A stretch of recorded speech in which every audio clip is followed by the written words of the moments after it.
Paulus, kemudian menjadi Paulus, dan kemudian dia pergi dan mengatakan kerajaan Allah secara semangat sehingga banyak orang percaya kepada Kristus.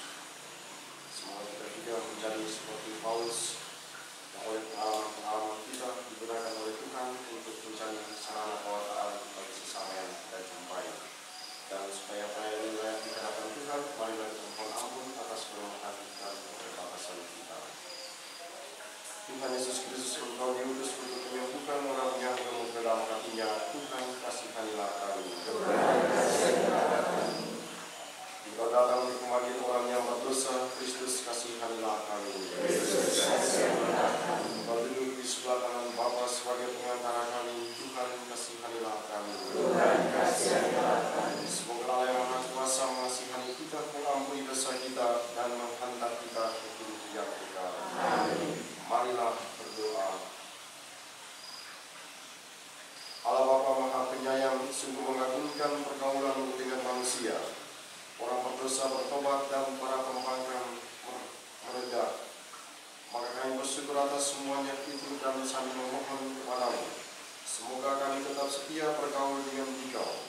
Demi Yesus Kristus Putramu Tuhan dan pengantara kami, yang hidup dan berkuasa bersama Engkau dalam persatuan Roh Kudus, Allah sepanjang segala masa. Amin.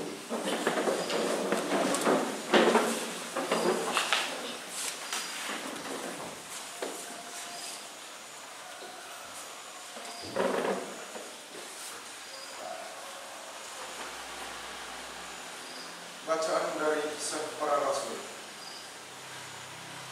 Ketika pecah penganiayaan terhadap jemaat, hati Paulus berkobar-kobar untuk mengancam dan membunuh murid-murid Tuhan. Ia menghadap imam besar dan meminta surat kuasa daripadanya untuk dibawa kepada majelis-majelis Yahudi di Damsyik, supaya jika ia menemukan laki-laki atau perempuan yang mengikuti jalan Tuhan, ia menangkap mereka dan membawa mereka ke Yerusalem. Dalam perjalanannya ke Damsyik, ketika ia sudah dekat kota itu, tiba-tiba cahaya memancar dari langit mengelilingi dia. Ia rebah ke tanah, dan kedengaranlah olehnya suatu suara yang berkata kepadanya, "Saulus, Saulus, mengapa engkau menganiaya aku?" Jawab Saulus, "Siapakah engkau, Tuhan?" Katanya, "Akulah Yesus yang engkau aniaya itu. Tetapi bangunlah dan pergilah ke dalam kota. Di sana akan dikatakan kepadamu apa yang harus kau perbuat." Maka termangu-mangulah temannya seperjalanan, karena mereka memang mendengar suara itu, tetapi tidak melihat seorang jua pun. Saulus bangun dan berdiri, lalu membuka matanya, tetapi ia tidak dapat melihat apa-apa. Teman-temannya harus menuntun dia masuk ke Damsyik. 3 hari lamanya Saulus tidak dapat melihat, dan 3 hari lamanya ia tidak makan dan minum. Di Damsyik ada seorang murid Tuhan bernama Ananias. Firman Tuhan kepadanya dalam suatu penglihatan. "Ananias," jawabnya. "Ini aku, Tuhan." Firman Tuhan, "Pergilah ke jalan yang bernama Jalan Lurus, dan carilah di rumah Yudas seorang dari Tarsus yang bernama Saulus. Ia sekarang berdoa, dan dalam suatu penglihatan ia melihat bahwa seorang yang bernama Ananias masuk ke dalam dan menumpangkan tangannya ke atasnya, supaya ia dapat melihat." Jawab Ananias, "Tuhan, dari banyak orang telah mendengar tentang orang itu, betapa banyak kejahatan yang dilakukan terhadap orang-orang kudusmu di Yerusalem. Dan ia datang kemari dengan kuasa penuh dari imam-imam kepala untuk menangkap semua yang memanggil nama-Mu." Tetapi firman Tuhan kepadanya, "Pergilah, sebab orang ini adalah alat pilihan bagiku untuk memberitakan nama-Ku kepada bangsa-bangsa lain, kepada raja-raja, dan orang-orang Israel. Aku sendiri akan menunjukkan kepadanya betapa banyak penderitaan yang harus ia tanggung oleh karena nama. Lalu pergilah Ananias ke situ dan masuk ke rumah itu. Ia menumpangkan tangannya ke atas Saulus, katanya, "Saulus, saudara, Tuhan Yesus telah menampakkan diri kepadamu di jalan yang engkau lalui. Telah menyuruh aku kepadamu, supaya engkau dapat melihat lagi dan penuh dengan Roh Kudus." Dan seketika itu juga, seolah-olah ada selaput gugur dari matanya, sehingga Saulus dapat melihat lagi. Saulus bangun lalu dibaptis, dan setelah ia makan, pulihlah kekuatannya. Saulus tinggal beberapa hari bersama dengan murid-murid di Damsyik. Ketika itu juga, ia memberitakan Yesus di rumah-rumah ibadat dan mengatakan bahwa Yesus adalah Anak Allah. Demikianlah sabda Tuhan. Pergilah ke seluruh dunia dan beritakanlah Injil. Pergilah ke seluruh dunia dan beritakanlah Injil. Pujilah Tuhan, hai segala bangsa. Megahkanlah Dia, hai segala suku bangsa. Pergilah ke seluruh dunia dan beritakanlah Injil. Sebab kasih-Nya hebat atas kita, dan kesetiaan Tuhan untuk selama-lamanya. Pergilah ke seluruh dunia dan beritakanlah Injil. Haleluya, haleluya, haleluya.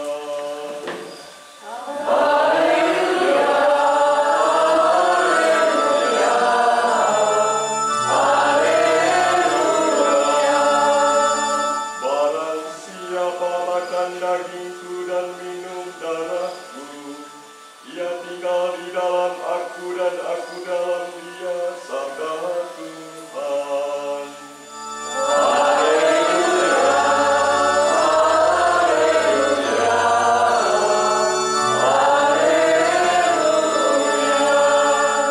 Tuhan bersamamu. Dan bersamamu. Inilah Injil suci menurut Yohanes. Di rumah ibadat di Kapernaum, orang-orang Yahudi bertengkar antara mereka sendiri dan berkata, "Bagaimana Yesus ini dapat memberikan dagingnya kepada kita untuk dimakan?" Maka kata Yesus kepada mereka, "Aku berkata kepadamu, sesungguhnya, jikalau kamu tidak makan daging Anak Manusia dan minum darahnya, kamu tidak mempunyai hidup di dalam dirimu.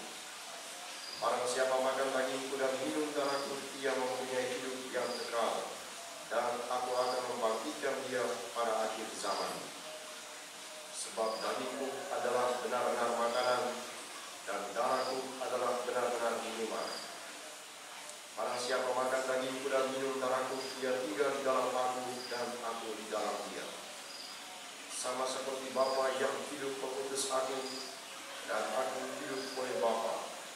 Demikian juga barang siapa memakan aku, ia akan hidup oleh aku. Akulah roti yang telah turun dari surga, bukan roti seperti yang dimakan nenek moyangmu dan mereka telah mati. Barang siapa makan roti ini, ia akan hidup selama-lamanya." Semuanya ini dikatakan Yesus di Kapernaum ketika ia mengajar di rumah ibadat. Demikianlah sabda Tuhan. Terpujilah Kristus.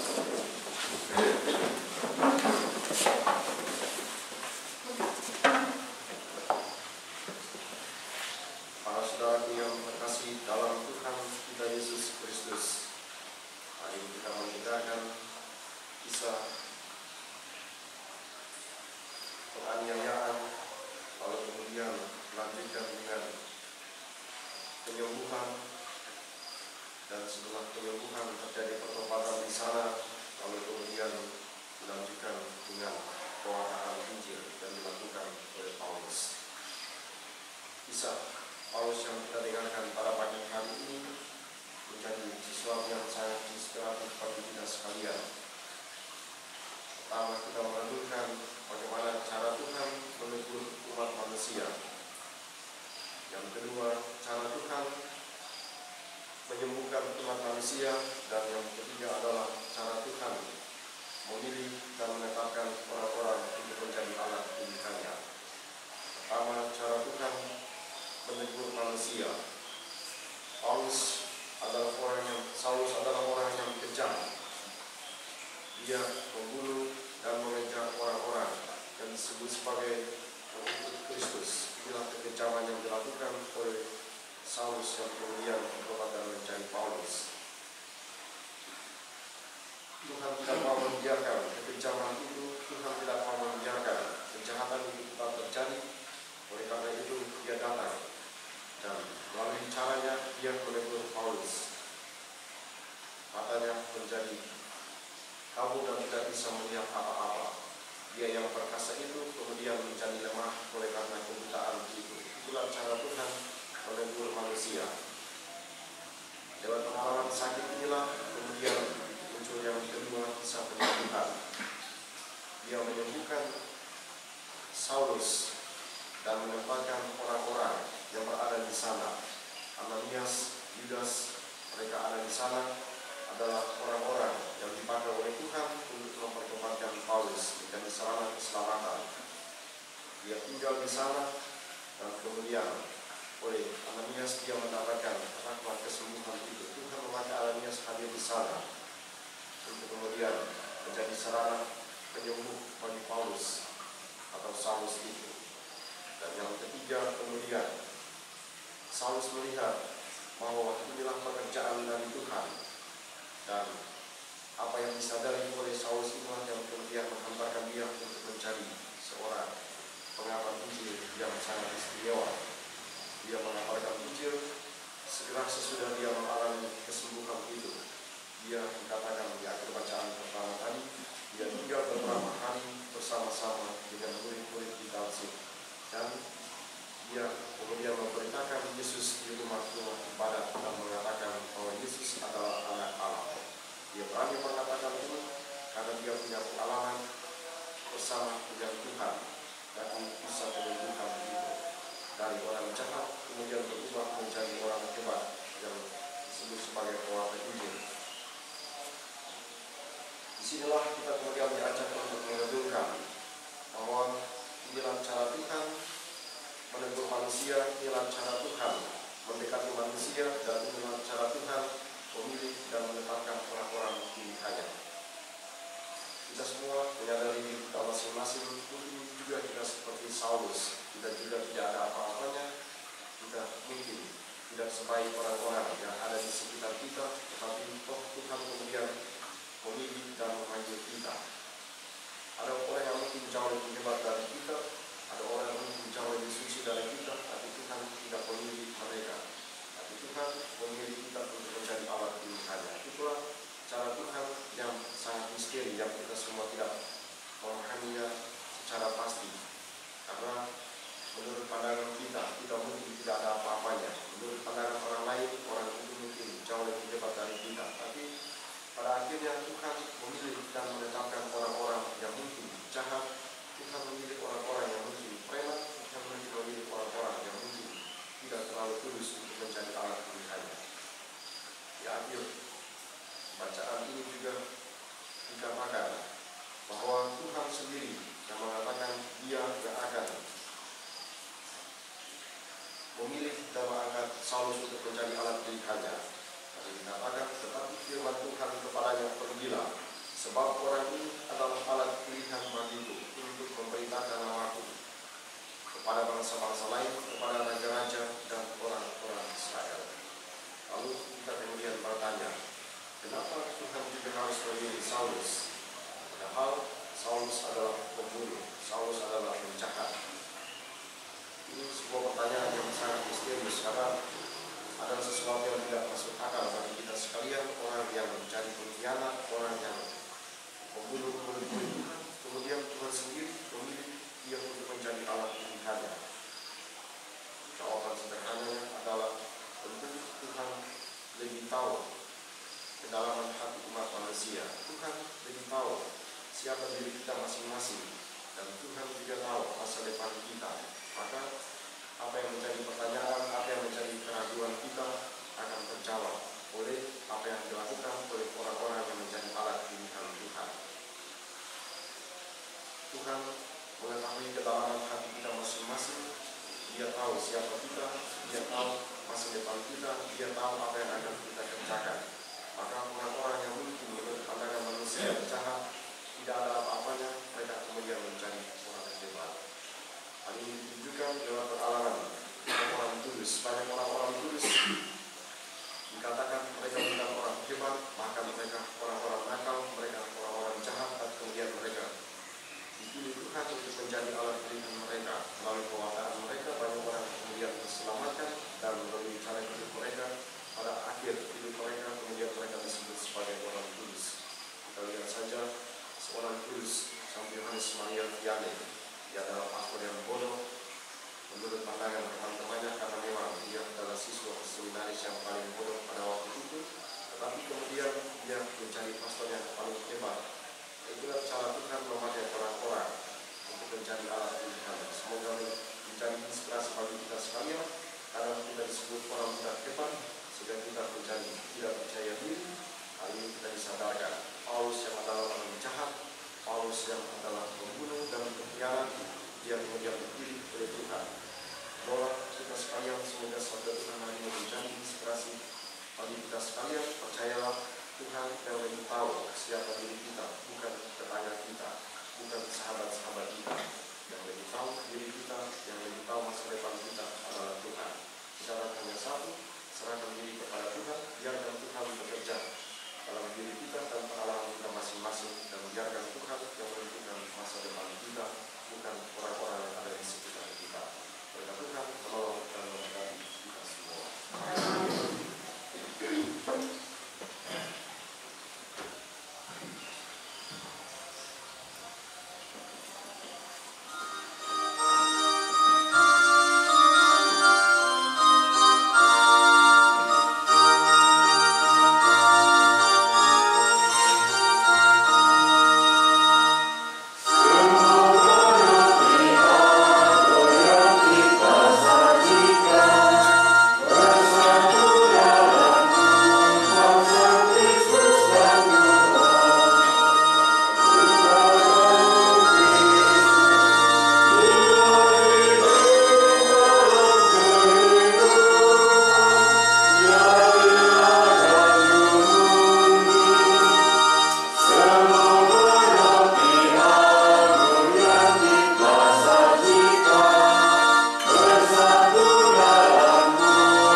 Dan sekarang berdoa para saudaraku supaya persembahan berkenan Allah Bapa yang Maha Kuasa.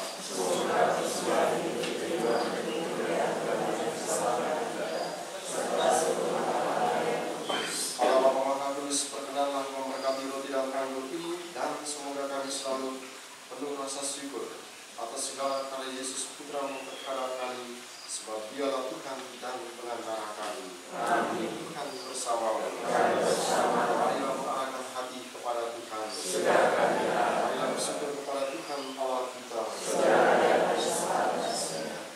Sungguh pantas dan benar layak dan menyenangkan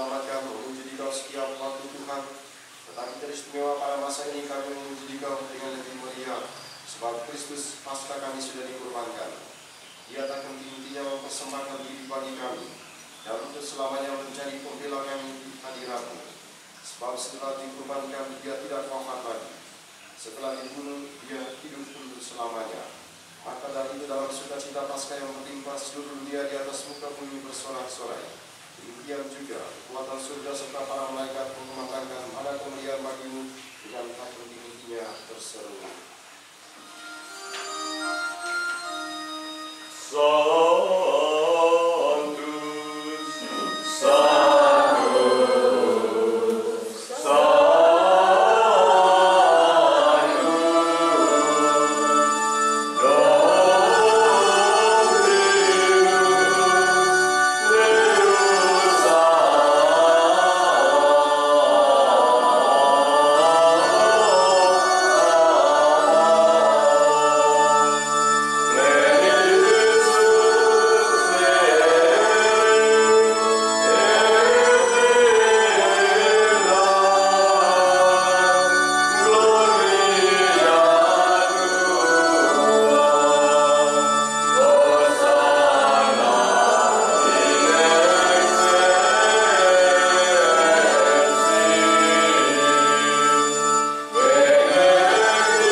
Demikian pula sesudah perjamuan dia mengambil piala.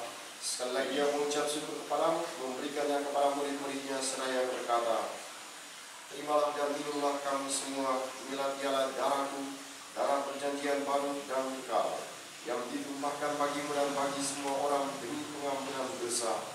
Lakukanlah ini sebagai kenangan akan Aku.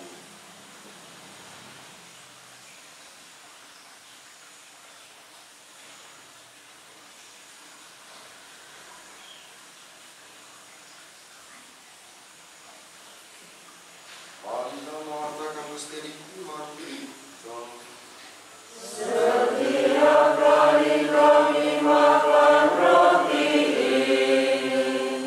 dan minum dari piala ini, wafat-Mu Tuhan, kami katakan, hingga Engkau datang. Sambil mengenangkan wafat dan kebangkitan Kristus, kami mempersembahkan kepada-Mu Bapa roti kehidupan dan piala keselamatan. Kami bersyukur sebab kami menganggap layak menghadap Engkau dan berbakti kepada-Mu. Dan kami mohon semoga kami yang menerima tubuh dan darah Kristus dihimpun menjadi satu umat oleh Roh Kudus. Ingatlah Tuhan akan gereja-Mu yang tersebar di seluruh bumi, agar Engkau menyempurnakannya dalam cinta kasih, dalam persatuan dengan Paus kami Fransiskus dan Uskup kami Henrikus serta semua rohaniwan.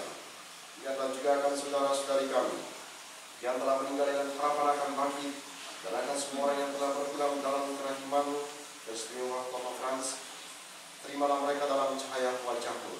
Kami mohon kasihanlah kami semua agar kami Engkau terima dalam kebahagiaan abadi. Bersama Santa Perawan Maria Bunda Allah, Sang Yosef mempelainya, para rasul dan semua orang kudus sepanjang masa yang hidupnya berkenan padamu. Semoga kami pun Engkau perkenankan turut serta memuji dan memuliakan Engkau dengan pengantaran Yesus Kristus Putra-Mu. Dengan pengantaran Dia, bersama Dia dan dalam Dia, bagi-Mu Allah Bapa yang Maha Kuasa, satu dalam persekutuan dengan Roh Kudus, segala hormat dan kemuliaan sepanjang segala masa. Amin. Atas petunjuk penyelamat kita dan menurut ajaran ilahi, maka beranilah kita berdoa. Bapa kami yang ada di surga, dimuliakanlah namamu, datanglah kerajaanmu, jadilah kehendakmu di atas bumi seperti di dalam surga. Berilah kami rezeki pada hari ini, dan ampunilah kesalahan kami, seperti kami mengampuni yang bersalah kepada kami. Dan janganlah masukkan kami ke dalam cobaan, tetapi bebaskanlah kami dari jahat. Tuhan, kami mohon bebaskanlah kami dari segala yang jahat, bila memberi damai sepanjang hidup kami, supaya kami yang telah dibuatkan oleh kelimpahan belas kasih-Mu selalu bebas dari dosa dan dijauhkan dari segala gangguan, sambil menantikan harapan yang membahagiakan dan kedatangan penyelamat kami, Yesus Kristus. Tuhan Yesus Kristus, Engkau telah bersabda kepada para rasul-Mu, damai-Ku tinggalkan bagimu, damai-Ku berikan kepadamu. Janganlah memperhitungkan dosa kami, tapi perhatikanlah dengan gereja dan berilah kami damai yang kesatuan sesuai dengan kehendak-Mu, supaya hidup dan raja sepanjang segala masa. Amin. Semoga damai Tuhan selalu bersamamu.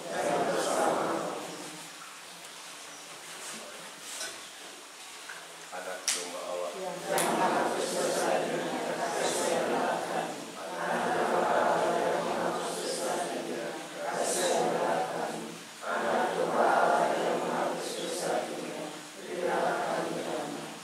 Lihatlah anak domba Allah, lihatlah Dia yang menghapus dosa dunia. Berbahagialah saudara-saudari yang diundang untuk perjamuan anak domba.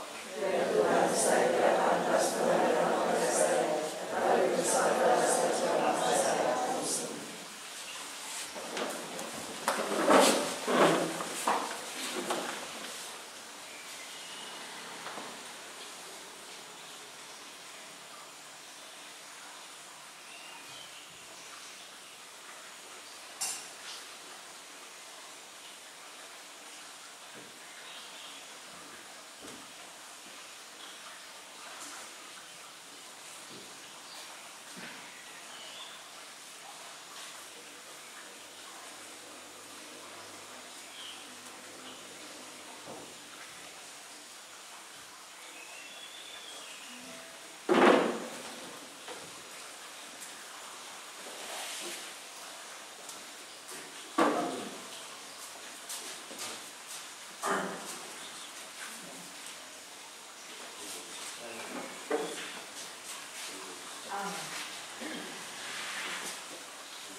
Kristus yang disalibkan telah bangkit dan menebus kita. Haleluya.